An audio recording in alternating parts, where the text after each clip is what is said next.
In the last video, we have learned about objects in JavaScript. We usually use objects to store different type of data and complex data structure. Whereas coming to arrays, so if you want to store something like a list of users, list of goods, so those type of things can be stored in arrays. Arrays usually used to store ordered collections. So it means a collection of users, collection of goods, everything in a collection. Like if you have an employee object, you can store all these employee objects in an array. We can call this as array of objects. So in that way, we can store the ordered stored collections in an array. So let's learn few more points on array. So you can create array like this. So this is an empty array creation. You can do like this, or else you can do like this. So I have done a video on a difference between this and the way how it works with this and this. So you can check that video also. I will keep that in the end card. Coming to the array declaration. So if this is an array, so here I have created 3 elements and I'm giving that array to the fruits. Here now fruits is an array. So this array index will start from index 0. What does it exactly means? If you want to access any element, so if you want to access apple, then the index starts with 0. So the first index is 0 and 1, 2. In this way, the index would be ordered. So the first point you need to remember is array index will be starting with the 0. So the first element you need to extract with the index of 0. So this is the way you can access the each and every element in the array. How to add the element? So now how to replace the element? So let's see first. So I'm giving the array of 1 and I'm giving kiwi. So what happens? So at the index 0, this is 0 index, this is first index. Now I'm replacing orange with kiwi. So this is how you're going to replace the values in the array. If you want to add one more element to the same array, you can give the index wherever you want to add and you can assign the value. So this is how you're going to add the values into the array. So coming to the another main point is like arrays usually like if you see here, we have stored all the string values in an array. So this is not a rule. You can store any type of data in the array. So here if you see, have stored a string, apple, have stored an object, we have stored a boolean, we have stored an function. Like this, an array can store elements of any type. You can store any type of elements here. So that's another point. So one more important point is in JavaScript arrays, the arrays are worked for both. Like it can work as a queues, it can work as a stacks. It means what? The stack means last in, first out, and the queues means first in, first out. So let me explain these in detail. For example, if you have an array like this, if you want to work anything at the end of the array, so then you will be having two methods called push and pop. This will work at the end of the array. So that is like a stack. It means last in, first out. So in that way, you can use the stack arrays as a stack. So how this push and pop will work? So for example, if I click fruits.pop, it means you're trying to remove one element from this array. So what does this return? If you do fruits.pop, it will return the removed element, like it will remove the kiwi. That's it. It will return kiwi. And thereafter, if you print the fruits, you'll be having two elements, apple and orange. Because pop means you're going to remove the element at the end of the array.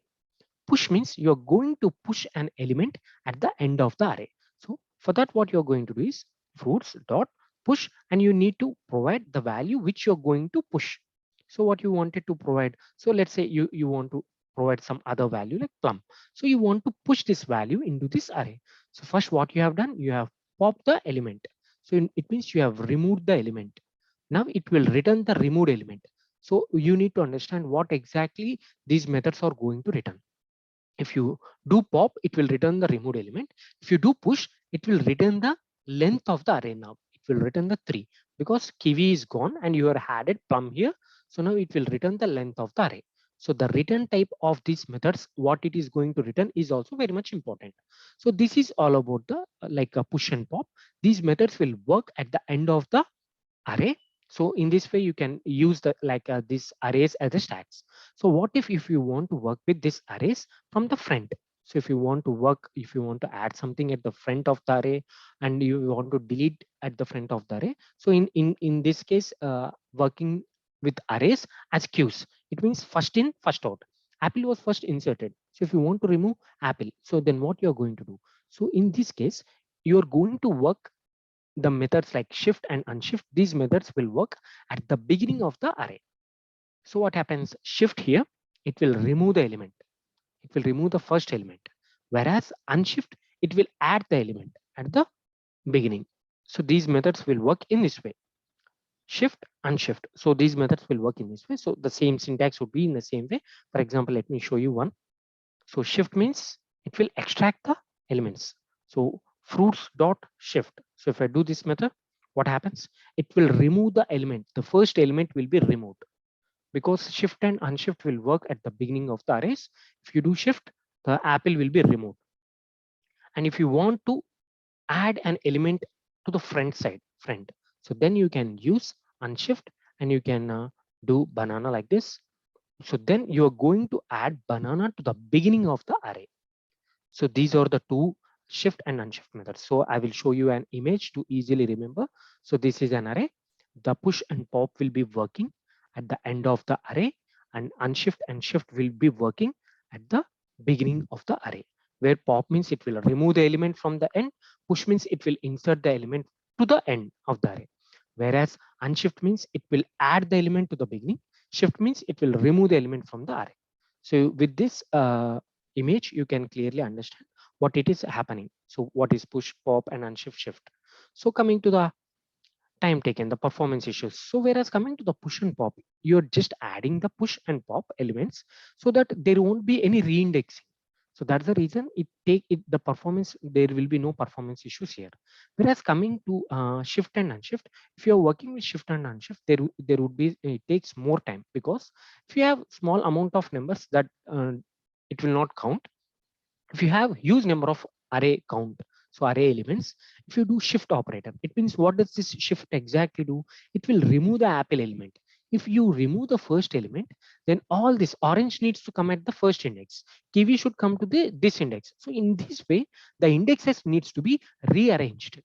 For this the performance, it takes some time. So it's like a performance issue. So that's the reason shift and unshift takes more time when compared to the push and pop. Here push and pop, you're not going to rearrange anything. We'll just remove the elements. The element index would be the same. Whereas if you unshift, it means you're adding one more element. In this case, the banana needs to get the index of 0 and all the other element indexes will be modified accordingly. So that's the reason it takes more time if you use shift and unshift operations. So that's regarding shift, unshift, and push and pop methods. So coming to the loops, you may know the for loop. So if you want to iterate through an array, usually we may use the old way of using the let I is equal to 0 and you will count the length, iterate through the array like this. So this is the old way of iterating through the array. So the new way, and the array has a new form of a loop like a for off. So as we seen in for objects, we have for in. For objects, you can go with for in loop. For arrays, you can go with for off loop. So here let fruit of fruits. So each and every element in this fruits array will be available now in the each and every iteration. So here you no need to calculate the length of the array. It would be automatically handled here. So this is about the for, you need to use for off loop while you are working with the arrays. So coming to the array length property. So this is a very much important point. So while you are working with, if you want to access the length of the array, so here if you want to access the fruits length, what you're going to do? So just you can do like this fruits dot length. It will return the length of the elements. Usually everyone will think that this length is number of the elements in this array, but it's not right. It is the highest index plus 1. So length is calculated in this way. So usually everyone will think that the length is calculated based on number of the elements in the array. It's not like that. The length is calculated with the number of highest index plus 1. Here the highest index is 2 and the length is 2 plus 1. So now the length would be the 3 for this array. So in this way, let's understand what's the length of this element. I have created an empty array. Now in the 123rd index, I'm assigning a value. So now what is the length of the fruits here in this case? So as we discussed, Here at the 123rd index, I'm applying the value. All the 122 elements would be empty. So here, how to calculate the length is, we discussed the length is not the number of the elements in the array. The length is the highest index. Here, the highest index is 123. The length will become the highest index plus 1. So now the length would become 124. So this is the way we need to calculate the length of the array. For each and every operation, if you do push, pop, shift, unshift, everything, all these operations, the length property would be automatically updated. It will update the length property automatically. So that is how you need to understand. So coming to here, so if you we have a as we discussed about the length, this length property has a feature like if you assign the length as 2, it will only having the elements 2 elements. All these 3 elements like 3 4 5 elements will be truncated.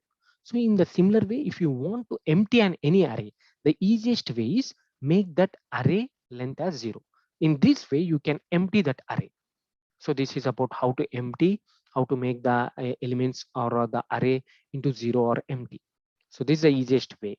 So you can play with this length as well. If you want to truncate any of the length elements, then just reduce that length. In that way, the elements would be truncated.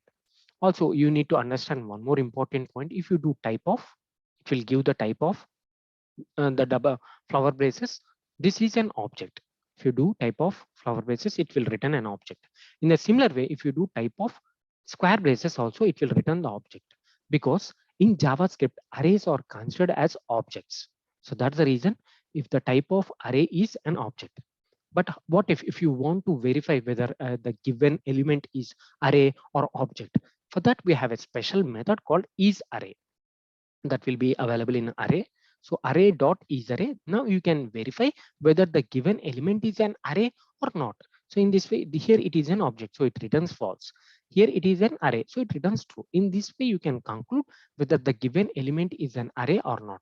You can't do that with the help of the type of, because array is also considered as an object in JavaScript. So with the type of, you will be getting object anyways. So in order to check whether the element is, you need to use is array. So there are a couple of array methods like index of, includes. So there are a couple of methods related to the arrays. So I will do a separate video on that, discussing about the array methods, how to use them.